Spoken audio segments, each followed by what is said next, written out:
याच्यामध्ये दोन मतप्रवाह आहेत. एक तर कांदा निर्यात बंदी उठवल्याच्या नंतर निर्यात मूल्यामुळे आपला कांदा परदेशात जाऊ शकत नाही असे त्यामुळे ते निर्यात मूल्य कमी झालं पाहिजे अशी एक मागणी आहे. आणखी एक प्रवास आहे की जे कांदा व्यापारी आहे त्यांनीच आता शेतकऱ्यांना या प्रश्नावर वेठीत धरलेला आहे. आता या बाबतीमध्ये वस्तुस्थिती काय आहे याच्या संदर्भात आता चौकशी आम्ही करतो आहे. कारण आज 5 लाख मेट्रिक टन कांदा आपल्याला निर्यात करायचा आहे आणि कांदा आपल्याला मिळत नाही आजच्या स्थितीमध्ये. आता जर निर्यात मूल्य कमी केल्यामुळे जे आपलं जास्त आहे म्हणून जात नाही, हे कमी केल्यामुळे जाणार आहे. मला वाटतं आज शेतकऱ्यांच्याकडे किती टक्के कांदा उपलब्ध आहे हे सुद्धा पाहण्यासारखं आहे. म्हणून निश्चितपणे निर्यात मूल्य कमी झालं पाहिजे. शेतकऱ्यांचा कांदा उत्पादकाचा अधिक निर्यात होऊ शकला पाहिजे. हीच भूमिका राज्य सरकारची आहे, केंद्राची आहे. तरी आपण म्हणतात त्याप्रमाणे मी स्वतः माननीय पियुष गोयल त्यांना समक्ष भेटून विनंती केलेली आहे. मला वाटतं आज त्या संदर्भात काही निर्णय होईल अशी अपेक्षा आहे. शरद पवारांनी अमित शहांवर टीका केली आहे. सुप्रीम कोर्टानं ज्या माणसाला तडीपार केलं होतं तो देशाचा गृहमंत्री झाला असं शरद पवार म्हणतात. असं की आता हे वैफल्यातून सगळ्या टीका करतायत.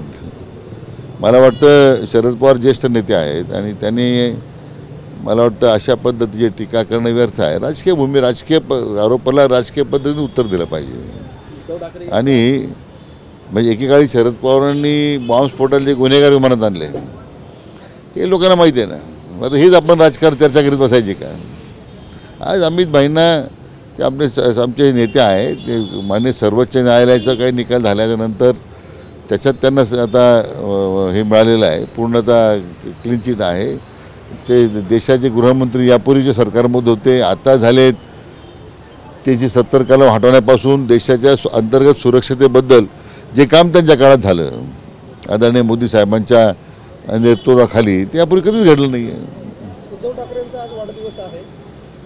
त्यांना शुभेच्छा आहेत. आमचे माझे जुने मित्र आहेत. ते म्हणजे वंदनीय शिवसेना प्रमुख बाळासाहेब ठाकरेंच्याबद्दल एक अतिशय सहानुभूती आणि त्यांच्याबद्दल विशेष आस्था माझ्या मनात आहे. आणि म्हणून उद्धवजींना त्या मी फार जुनी माझी ओळख आहे त्यांची.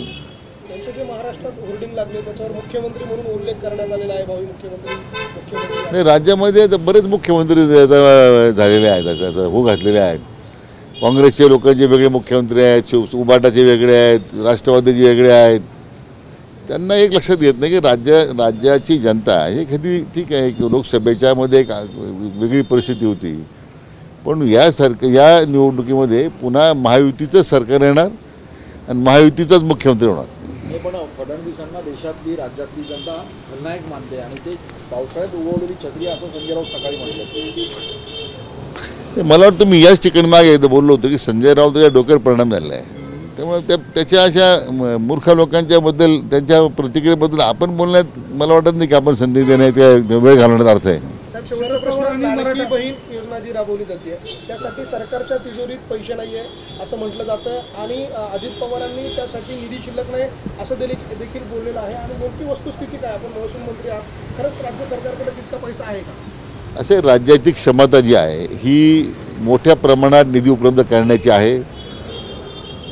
भारत सरकारकडून प्रसंगी कर्ज काढण्याची क्षमता आपल्याला अजून आहे. जनतेच्या विविध अशा लोकाभिमुख उपक्रमासाठी मग ती लाडकी बहीण असेल, लाडक्या भावाची योजना आपण आणलेली आहे, वीज बिल माफ केलेलं आहे आपण, नंतर मुलींचं उच्च शिक्षणाचं त्यांची फी माफ केलेली आहे. अशा ह्या कल्याणकारी योजनेमध्ये महाराष्ट्राच्या राज्याच्या राज्यामध्ये निधी चिंता नाही आहे. त्यामुळे मला वाटत नाही की निधीअभावी काही योजना बंद राहतील. तुम्हाला नजीकच्या काळात कळेल की या सगळ्या योजनेचा जो निधी आहे त्या लाभार्थ्यांच्या खात्यामध्ये जमा होईल, हा तुम्हाला मी विश्वास देऊ इच्छितो. शरद पवार आणि मराठा आंदोलकांमध्ये चर्चा झाली आहे आणि शरद पवारांचं म्हणणं असं की सरकारने या सगळ्या संदर्भामध्ये लाईव्ह चर्चा करावी असं आवाहन त्यांनी केलेलं आहे. नाही, असं मला वाटतं 4 वेळा मुख्यमंत्री राहिलेले पवारसाहेब एकदा मराठा आरक्षणाबद्दल काही केलं नाही त्यांनी.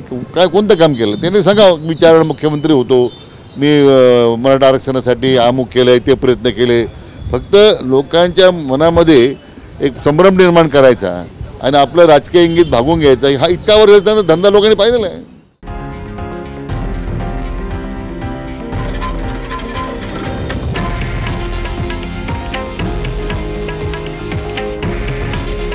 हे आहे देशातील नंबर 1 न्यूज नेटवर्क आणि आपण पाहत आहात TV9 मराठी. काळजी तुमची, हित महाराष्ट्राचं.